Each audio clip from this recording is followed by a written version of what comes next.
នៅទាំងអស់គ្នាថ្ងៃនេះខ្ញុំមកចិនប្លុកមួយនៅជុំវិញផ្ទះរបស់ពុកម៉ែរបស់ខ្ញុំដែលមានដាំជារៀងរាល់ឆ្នាំហើយក៏មានផ្លែជារៀងរាល់ឆ្នាំផងដែរបន្លែផ្លែឈើនៅជុំវិញផ្ទះខ្ញុំហ្នឹងគឺមានគ្រប់រដូវកាលតែម្ដងទាំងរដូវប្រាំងទាំងរដូវវស្សាគឺមានជាប់រហូតមានអារម្មណ៍ថាផ្លែឈើទាំងអស់ដែលឪពុកម្ដាយរបស់ខ្ញុំបានដាំដូចជាបន្លែអីហ្នឹងគឺផ្លែតគ្នារហូតហ្មងក្តឹបផ្លែទុំញ៉ាំប្លោយគ្នារហូតគឺអត់ដាច់ទេទាំងរដូវវស្សាទាំងរដូវប្រាំងផ្លែឈើនៅជុំវិញផ្ទះរបស់ឪពុកម្ដាយរបស់ខ្ញុំហ្នឹងគឺស្រួលដាំមែនតើបងប្អូនគឺគ្រាន់តែដាក់ដាំគឺវាដុះលូតលាស់ដោយខ្លួនឯងគឺមិនបាច់ចាំមើលថែស្រោចទឹកស្រោចអីញ៉ៃទេដល់ពេលគឺវាចិនផ្លែចិនអីមកតែម្ដងប្លុកមួយនេះចិនមកគឺរឿងប្លែកបន្តិចឲ្យបងប្អូនភាគច្រើនគេថតប្លុកផ្លែឈើអញ្ចឹងគេថតនៅមេឃក្តៅឬក៏មេឃត្រជាក់អត់មានភ្លៀងប៉ុន្តែខ្ញុំថតនៅក្នុងអំឡុងពេលមេឃកំពុងតែភ្លៀងតាមពិតទៅថ្ងៃនោះអត់សុកពេកបងប្អូនមេឃភ្លៀងយូរអញ្ចឹងទៅក៏អត់សុកដើរថតបន្លែប្លុកទាំងមេឃកំពុងតែភ្លៀងតែម្ដងទៅហើយមើលទៅមេឃភ្លៀងអញ្ចឹងក៏ស្រួលដែរបងប្អូនត្រជាក់បងប្អូនហៅទូឆាត់ទៅមើលផ្លែឈើដែលខ្ញុំថតទាំងអស់គ្នានេះគឺ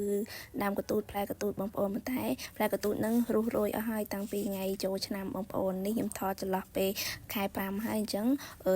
រឹងអស់ហើយពូផ្លែកតូតភាគច្រើនផ្លែនៅក្នុងអំឡុងពេលខែ3ខែ4គឺសបោខែ5មានដែរតែនៅសល់ទឹកនឹងឯងបងប្អូនមកដល់នេះគឺដើមក្រូចពោធិ៍សាត់បងប្អូនដើមក្រូចពោធិ៍សាត់នៅផ្ទះរបស់ខ្ញុំហ្នឹង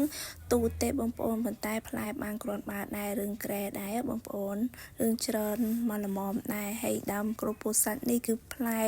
ខ្ញុំគិតថាផ្លែគ្រប់រដូវកាលហ្មងទុំអស់ផ្លែគឺផ្លែរហូតដើមទូទេបងប្អូនប៉ុន្តែផ្លែគ្រប់រដូវកាលដែរហ្នឹងដោយសារតែ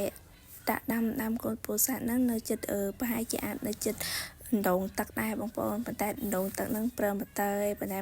ម៉ែខ្ញុំគាត់ឧស្សាហ៍ជះទឹកជះអីលើអញ្ចឹងបងប្អូនអញ្ចឹងទៅវាមានជីជាតិទឹកអីបើទឹក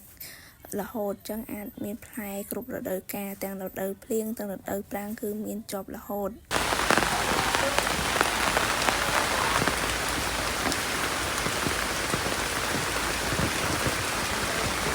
នេះគឺថាក្រូចពោធិ៍សាត់គ្រាន់តែថាក្រូចពោធិ៍សាត់ផ្លែវាអត់ងាយទុំទេបងប្អូនផ្លែរឿងយូរទៅទុកពេលរឿងយូរបន្តិចបានវាទុំល្អផ្លែល្មមគឺអត់មានទឹកទេប៉ុន្តែក្រូចពោធិ៍សាត់ខ្ញុំនេះដាំដូចបានផ្លែ2 3ឆ្នាំដែរហើយផ្លែដំបងហ្នឹងគឺអត់សូវមានផ្លែរឿងតិចហើយអត់សូវមានទឹកទេតបមកផ្លែកាន់តែច្រើនមករហូតហើយផ្លែ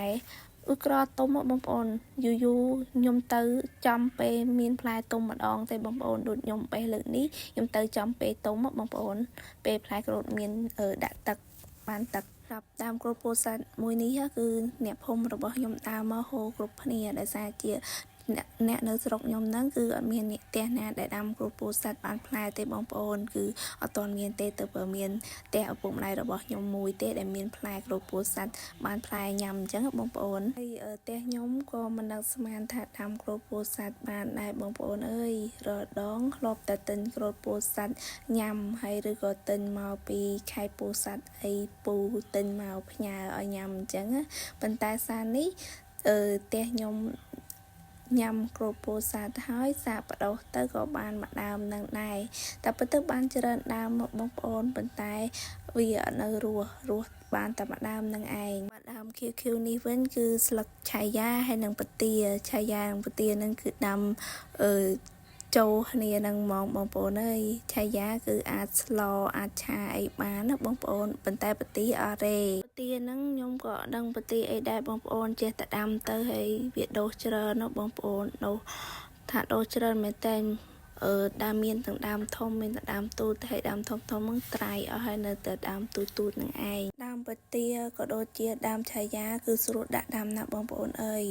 ដោតដាំនៅកន្លែងណាក៏បានដែរគឺអត់មានរើសដីអត់មានរើសទីធ្លាអីទេបើសិនជាបងប្អូនណាចង់បានដើមបទាឬដើមឆាយាអាចទៅរកនៅផ្ទះឪពុកម្ដាយរបស់ខ្ញុំបានគឺសបោយកតែមែនតែនបងប្អូនដូចដែលខ្ញុំបាននិយាយអញ្ចឹងដើមឆាយាគឺអាចយកទៅឆាឬក៏ស្លអីបានណាបងប្អូនដាក់ស្លកកូរក៏បានដែរក៏ឆ្ងាញ់ដែរហើយ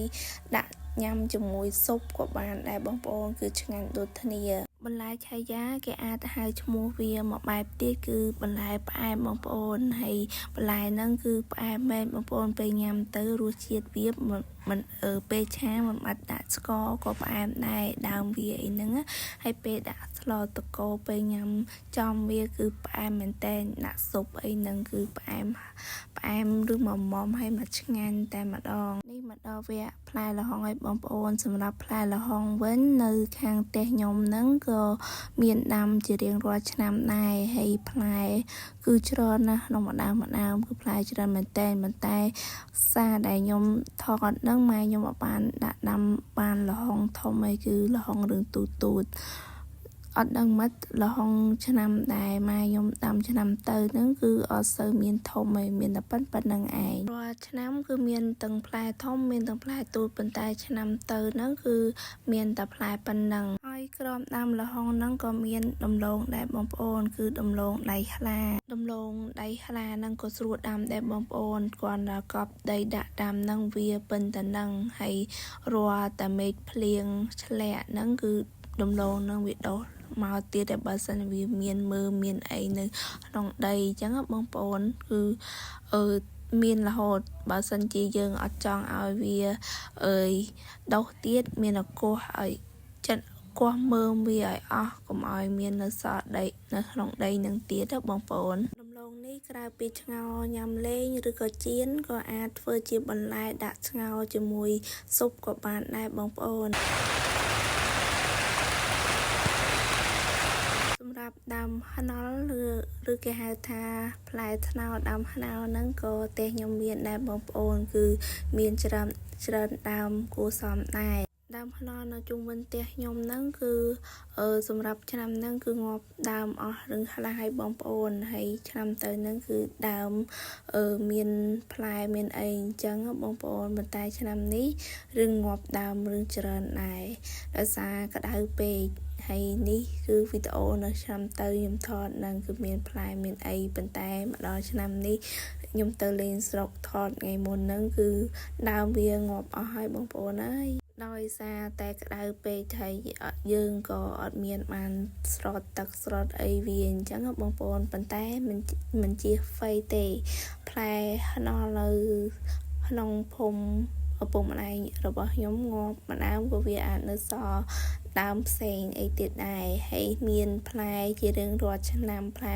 បលយបន្តគ្នាតែម្ដងតែថ្នោតដែលដាំបានហ្នឹងគឺពេលទុំអងវាក៏ដុបផ្លែមកទៀតហើយផ្លែបន្តគ្នារੂត្រាតែក្តៅពេកទៅបានវាងាប់ដើមខ្លះនៅខ្លះអញ្ចឹងបងប្អូនដើមខ្លះនៅដីរឿងក្តៅខ្លាំងហូតហែងខ្លាំងក៏ងាប់ទៅហើយដើមខ្លះនៅកន្លែងដីធូដីដែលមានជាតិទឹកក៏រស់ទៅអាហ្នឹងនេះដោយសារតែយើងដាំអត់សូវបានមើលថែវាដែរទៅវាងាប់ផ្លាស់នៅខ្លះតាមដែលខ្ញុំសង្កេត